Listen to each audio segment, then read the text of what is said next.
Hi there, this is Paul with To Live For, and today I am really excited to welcome Kate Sarton. Kate and I worked together at a coffee shop, I don't know, 6-7 years ago. And when I first met Kate, I'm like, oh my gosh, this young lady has the vibe going. She is one of the most kindest, calmest, joyful people I know. And when my wife and I started To Live For, I knew in my heart that Kate is someone I wanted to introduce to everyone. So speaking of creativity, you are now involved in a venture that when I read about it and I listen to your videos, speaking of goosebumps, to me, it has completely resonated with you. And the message that you're putting out about this is so positive and so full of love. But tell us a little bit about its threads. Yep. Just threads or threads? Typically, it's referred to as Threads. Threads. I think the full license name in business world is Threads Worldwide. Threads Worldwide. Yep. Threads is a company that started out in Colorado. It was founded by 3 women who were friends in college, and they did a lot of traveling into other countries, and they always came back with the question of, like, what can we do? How are these people that are on our earth, who we would connect to if we were in the same town, why is it that they live in that situation and I get to come home to a warm bed and food just because I was born someplace different? Right. And great question. It is a really great question, and it kept them up at night, and they'd been thinking about it, and they thought about it for years. And then, you know, they had started having this notion that business was one of the ways to approach that. Why does this have a tippy rock part? Yeah, it slants down a little bit, huh? It's like a slide. Yeah. Because if you just donate to something, it obviously makes an impact, but it's a one-use situation.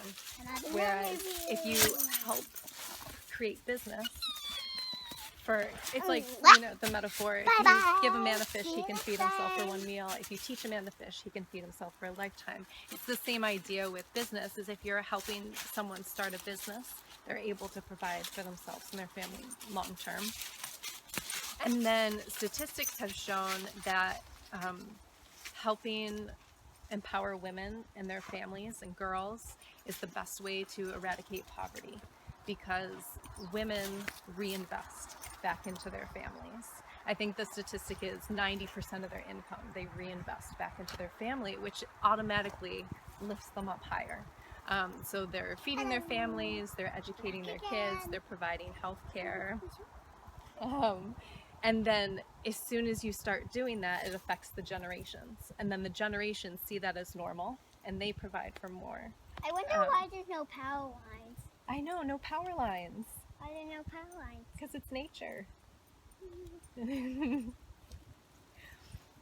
So at some point, they came around to the idea of, what if we connected with fair trade co-ops? Because fair trade co-ops already have it set up so that these people are making a fair wage. And then the job of Threads is to bring those craft items. Yep. And they're really high-end craftsmanship jewelry and other accessories, wallets, bags, scarves, right? Right. And bring them to the United States so that more people have access to them, which then provides more lasting income to these fair trade co-ops, because you're spreading the word, you're connecting more people to them. So that way, again, it's not just a short-term business plan, it becomes a long-term business plan. What is Daisy one? And what's cool is it goes back to this piece of wisdom I'm really excited about, and that's the creativity part.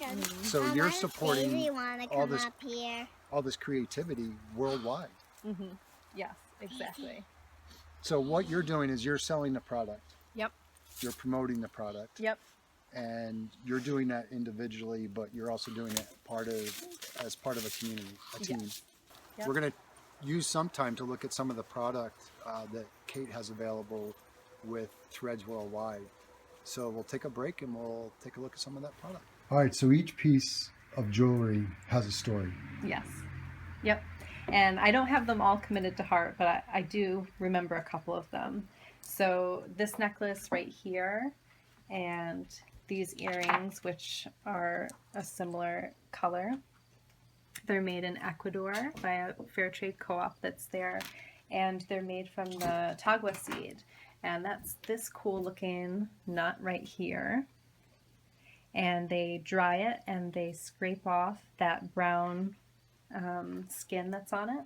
And the inside of it is an ivory color, so they call it vegetable ivory. And then they can carve it and dye it with natural dyes. And so you can get pieces like this or like this.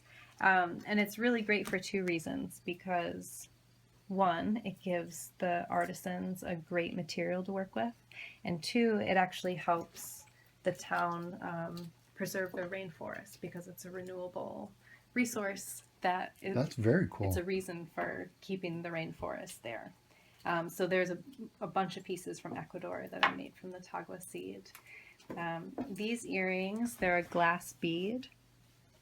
They're made by deaf women in Kenya, I believe. And these women, they can't get a job. There's not much that they can do and be paid for and provide for their families. But this is a job that they can do. They can craft beautiful things and sell them and still be able to provide for their families. Let's see, this necklace, one of the ones that's like heartbreaking, except that you know they're in a better place now.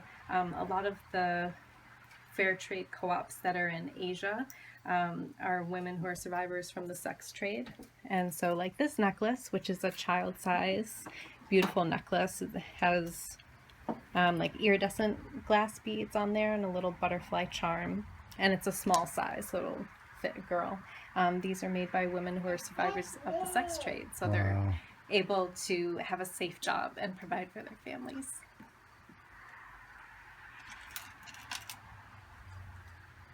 Let's see, and this one, I did a post on this the other day because I wore it apple picking. Yeah, I saw that. Absolutely beautiful. And feel how soft it is. That is, wow, it is very soft. And it's wool. Like there's colors here. Yeah, it feels like cotton, but it's wool. And what I love about it is that when you purchase this, you're literally supporting the whole town, because from the people who raise the sheep and shear them, to the people who spin the wool and dye the wool, the people who build the loom, the people who weave it together, pretty much the whole town is involved in the making of a scarf. So when you buy this and wear it, you're supporting a whole town. And did you say what town? I don't know the specific town name, but it's in India. Okay. Yeah. Beautiful. Yeah. And so, I mean, each piece has a story. Actually, these earrings that I have on, these are made from bullet casings. These are made by women, I think it's in Ethiopia, that are HIV positive. And a lot of the people in the area are shunned if it's known that they're HIV positive, and no one will hire them or give them work. And so there's a town, and again, I don't remember the name of the town, but a lot of these shunned people end up moving there because no one else will work with them. So there's a co-op in this town, and they're able to make things and provide for their families.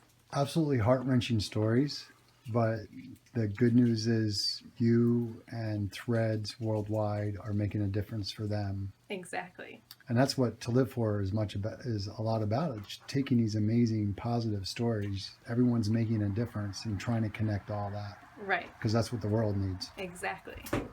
Thank you so much for sharing. So again, to connect with you in terms of Threads, you have a Facebook page. We will post that along with the interview.